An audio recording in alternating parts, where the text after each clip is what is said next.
একটা বয়সের পরে আমাদের কিন্তু প্রত্যেকের মনে হয় যে একটু নিজের জন্য বাঁচা দরকার। কিন্তু সেটা যদি আমরা সময় থাকতে না বুঝি, তাহলে কিন্তু শেষ বয়সে শুধু হতাশাই পাবো। শুধু এটাই ভাববো বসে বসে যে হায় রে, এই সারা জীবনে আমি কি পেলাম।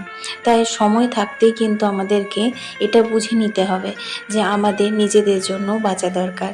সব সময় অন্যের জন্য সব কিছু করব তা না। হ্যাঁ, অন্যের জন্য করব, সাথে অল্প একটু সময় নিজের জন্য রাখবো, নিজের ভালো লাগার জন্য। যেটা আমি করতে ভালোবাসি, যেটা আমি খেতে ভালোবাসি, যেটা আমার পছন্দ, সেটাও কিন্তু তার সাথে করতে হবে।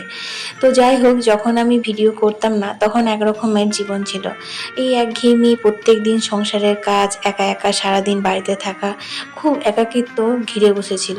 তারপর যখন আমি ইউটিউবে ভিডিও দেওয়া শুরু করি, ঘরের কাজগুলো কিন্তু ওই একই আছে জানো তো বন্ধুরা, কিন্তু কাজের এনার্জি লেভেলটা আমার অনেক বেড়ে গেছে।